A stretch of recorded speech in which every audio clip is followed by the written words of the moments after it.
4월 12일 부활주일, 하나님께서 우리에게 주시는 말씀은 누가복음 24장 1절부터 12절까지의 말씀입니다. 할렐루야, 예수님께서 부활하셨습니다. 부활의 놀라운 은총이 여러분과 함께 하시기를 예수님의 이름으로 축복합니다. 무엇보다 영혼과 육신이 그리고 삶의 현장이 소생케 되는 그 은혜가 임하시길 예수님의 이름으로 축복합니다. 오늘은 부활의 현장으로 여러분을 초대합니다. 안식 후 첫날 새벽에 여자들이 준비한 향품을 가지고 아레마대 사람 요셉이 장사한 예수님의 무덤을 찾아갑니다. 저자 누가는 이 여인들의 이름을 10절에 막달라 마리아, 요한나, 야고보의 모친 마리아라고 소개하고, 그리고 그들과 함께 또 다른 여인들이 있었다고 밝힙니다. 이 여인들이 무덤에 가서 확인한 것은 예수님의 시체가 사라지고 없는 빈 무덤이었습니다. 이 여인들은 요셉이 예수님을 장사할 때 뒤를 따라가 무덤과 예수님의 시체를 어디에 어떻게 두었는지 확인한 사람들이지요. 즉, 요셉과 함께 예수님이 죽었다는 것을 가장 사실적으로 확인한 사람들이 되는 것입니다. 그런데 여인들은 예수님이 시체가 있어야 할 무덤에서 시체를 확인하지 못합니다. 여인들은 있어야 할 시체가 없는 것으로 인해 당황하지요.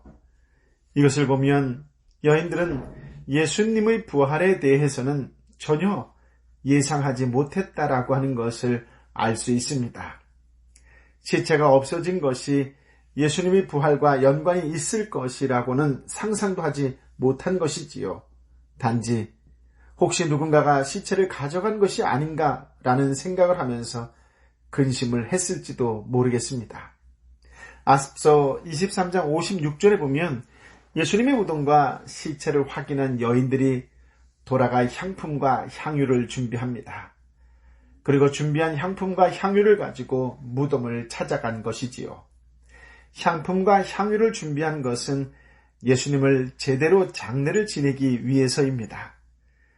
유대인의 장례법은 향유를 시체를 싣고 향품과 함께 세마포로 싸는 것입니다. 그런데 요셉은 그러한 절차 없이 예수님의 시체를 세마포로 싸서 무덤에 장사한 것으로 보입니다. 때문에 무덤과 시체를 확인한 여인들이 예수님을 제대로 장례 지내기 위해 향품과 향유를 준비하여 새벽같이 무덤으로 간 것이지요. 예수님을 무덤에 장사한 요셉이나 예수님의 시체를 제대로 장례하기 위해 향품과 향유를 준비하여 무덤으로 찾아간 여인들은 하나같이 예수님에 대한 사랑과 정성을 다하여 보여줍니다. 하지만 그러한 사랑과 정성이 무슨 의미가 있을까요? 이미 요셉이나 여인들에게 예수님은 죽은 존재입니다.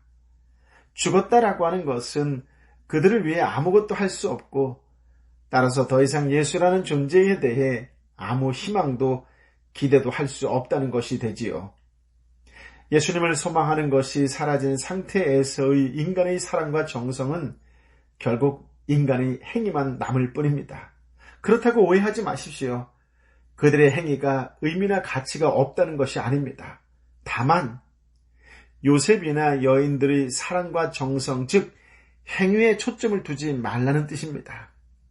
정성을 보인 이들이나 예수님의 죽음을 보고 모든 것을 포기한 채 돌아가 버린 제자들이나 예수님의 부활에 대해 알지 못하고 생각지도 못한 채 예수님을 죽은 자로 간주한 것은 다르지 않기 때문입니다.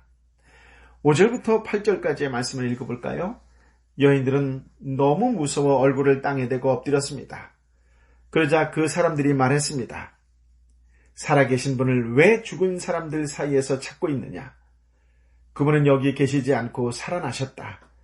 예수께서 갈릴리에서 너희와 함께 계실 때 하신 말씀을 기억해보라. 인자가 마땅히 죄인의 손에 넘겨져 십자가에 못 박히고 3일째 되는 날에 다시 살아나야 한다고 하시지 않았느냐? 여인들은 예수의 말씀을 기억했습니다. 무덤에 시체가 없다는 것 때문에 당황하고 근심하는 여인들에게 빛나는 옷을 입은 두 사람이 등장을 해요. 여인들이 얼굴을 땅에 대며 두려워하자 두 사람이 살아계신 분을 왜 죽은 사람들 사이에서 찾고 있느냐? 그분은 여기 계시지 않고 살아나셨다. 예수께서 갈릴리에서 너희와 함께 계실 때 하신 말씀을 기억해보라. 인자가 마땅히 죄인의 손에 넘겨져 십자가에 못 박히고 3일째 되는 날에 다시 살아나야 한다고 하시지 않았느냐라고 말합니다. 이것을 보면 예수님의 부활 사건이 너무 간단하고 단순하게 소개되고 있다는 느낌이 듭니다. 예수님의 부활은 기독교의 핵심적 사건이지요. 예수님의 부활이 없다면 기독교라는 것 자체가 존재할 수 없다는 것을 잘 아실 것입니다. 그처럼 중요한 것이 부활 사건이라면 예수님의 부활을 좀 더 상세하고 극적으로 다루었으면 좋지 않았을까요? 그러나 성경은 부활의 과정 그 모든 것을 생략하고 있습니다. 오히려 부활과 같은 위대한 이야기를 하면서 슬픔과 근심과 두려움과 혼란 등의 분위기에서 전파되고 있지요. 저자 누가는 예수님의 부활을 여기 계시지 않고 살아나셨다라는 말로 시작할 뿐입니다. 여인들이 부활하신 예수님을 확인한 것도 아니에요. 그런데 놀라운 점은 여인들이 두 사람의 말을 듣고 무덤에서 돌아가 그 모든 일을 11사도와 다른 모든 이들에게 알리고 있다라고 하는 것이에요. 무슨 말일까요? 여인들은 예수님의 부활을 믿었다라고 하는 것입니다. 여인들은 예수님의 부활을 믿었음을 알 수 있습니다. 단지 두 사람의 말만 듣고 죽은 예수님이 살았다는 엄청난 사실을 믿게 된 것일까요? 그렇지 않습니다.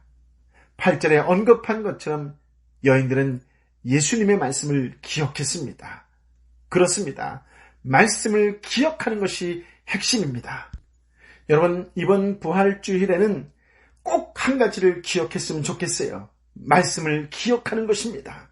말씀을 기억하는 것이 부활절의 가장 중요한 핵심 메시지 중에 하나다라고 하는 것을 꼭 기억했으면 좋겠습니다. 여인들이 예수님의 부활을 믿게 되고 그 사실을 사도들에게 전하는 과정을 보십시오. 부활이라는 엄청난 사실을 믿고 전하는 그 일에 소위 신비적인 사건이나 어떤 현상이나 체험이라는 것이 없습니다. 심지어는 부활하신 예수님을 직접 보지도 않았어요. 단순히 두 사람이 살아나셨다라고 했을 때 보편적으로 예상할 수 있는 반응은 무엇일까요? 예수님이 살아나셨다는 것이 정말입니까? 그럼 예수님 어디 계십니까? 라고 하면서 부활하신 예수님을 확인하고자 할 것입니다. 그러나 여인들에게는 그러한 확인 과정이 필요 없었습니다. 왜냐하면 예수님의 말씀을 기억하게 되었기 때문이지요. 다시 말해서 여인들에게는 자신의 눈으로 확인하는 것보다 예수님의 말씀이 더 분명하고 확실한 진리였던 것입니다.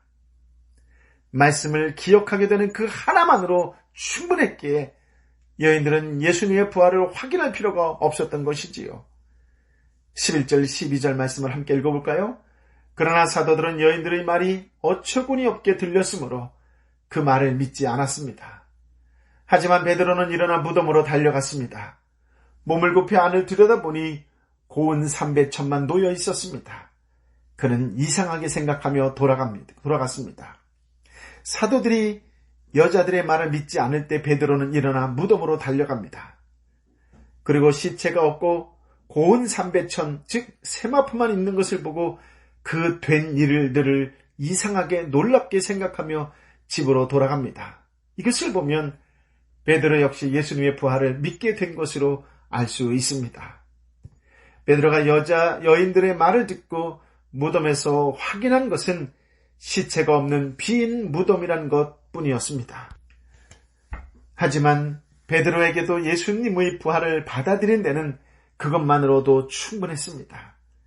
이것이 말씀의 세계입니다.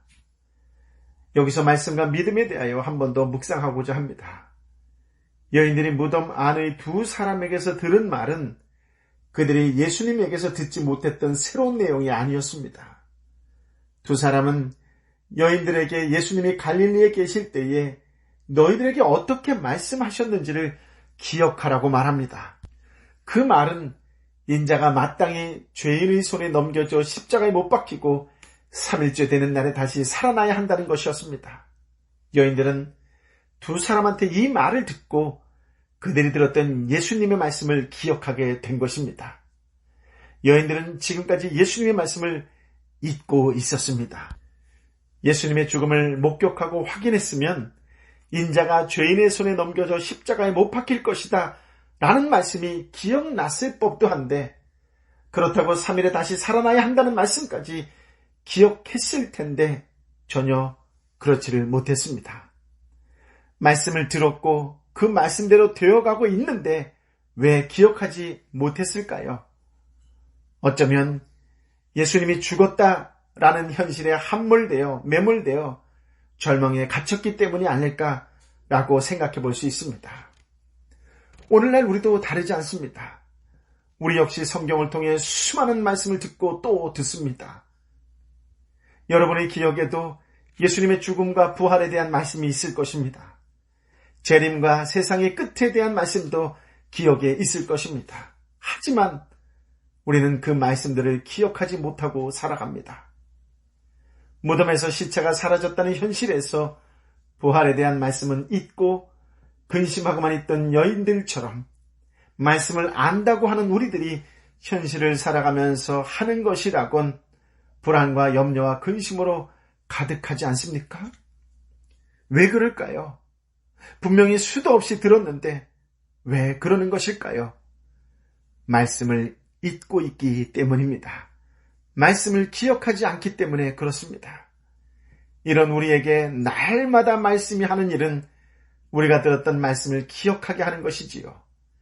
그리고 그 말씀을 사실로 받아들이며 말씀이 증거하는 생명의 세계를 바라보게 하는 것입니다. 이것이 말씀의 세계입니다.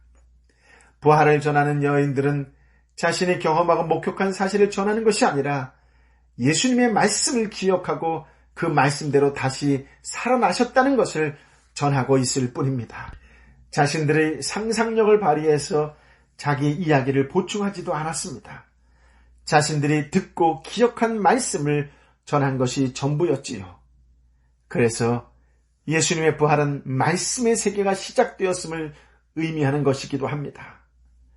세상에서의 경험이나 신비한 체험, 인간의 지식으로 확인하고 인식되고 믿는 것이 아니라 말씀만으로도 알게 되고 믿게 되고 인식되는 세계입니다. 그래서 말씀의 세계는 말씀만으로도 충분합니다. 이것이 신앙이지요. 2020년 부활주의를 맞이하고 보내면서 말씀의 사람으로 거듭나겠다고 하는 그 결단과 그 결심만으로도 큰 은혜가 되는 그런 날이 되시기를 예수님의 이름으로 축복합니다. 많이 어렵고 힘든 상황이고 환경이지만 날마다 말씀으로 하루를 시작하고 말씀으로 하루를 정리하는 말씀의 사람, 말씀을 기억하는 사람, 말씀대로 순종하는 복된 삶이 되시기를 예수님의 이름으로 축복합니다. 아멘. 아버지 하나님, 참으로 귀한 말씀, 생명의 말씀, 소망의 말씀을 주시니 감사합니다. 할렐루야. 예수님은 부활하셨습니다. 주님, 이 말씀만 갖고도 내 삶이 다시 솟생케 되는 그 놀라운 위로와 용기를 얻게 하시니 감사합니다. 너무나도 많은 사람들이 지쳐있고 힘들어있고 너무나도 많은 사람이 아파하고 너무나 많은 사람들이 외로워하는 이 시대 이때에 생명의 말씀, 솟생케 하시는 말씀을 주시니 감사합니다. 이 말씀을 듣고 다시 일어나는 하나님의 사람들 되게 하여 주옵소서. 하나님의 사람들이여 일어나라 일어나라 하시는 예수님의 말씀을 듣는 이 아침이 되게 하여 주옵소서. 다시 말씀의 사람으로 세상 속에 살아가는 살아있는 예수의 사람들로 살게 하여 주옵소서. 생기와 생명을 불어넣어주는 성령의 사람으로 살아가는 복된 인생이 되게 하여 주옵소서. 세상에 이상한 것을 바라보는 믿음의 사람들이 아니라 어리석은 자의 모습이 아니라 말씀으로 살아가는 거듭난 인생이요 말씀으로 사람을 살리는 생명의 사람으로 살아가는 복된 인생이 되게 하여 주옵기를 간절히 빌고 원하오니 성령이여 임하여 주옵소서. 성령이여 임하여 주옵소서. 이제는 길이요 진리요 생명 되시고 부활하신 우리 주님 예수 그리스도의 은혜와 아버지 하나님의 크신 사랑과 성령 하나님의 놀라우신 은혜와 사랑과 충만함과 역사하심과 내주 교통하심이 오늘 말씀의 사람으로 다시 살아가겠노라고 결단하고 결심하는 하나님의 사람들 한 사람 한 사람 머리 위에 저들의 눈물과 함께 기도하는 가족과 직장과 또 공동체의 사람들과 또 교회 위에 열방의 선교사님과 선교지 위에 함께하여 주옵기를 간절히 축원하옵나이다. 아멘.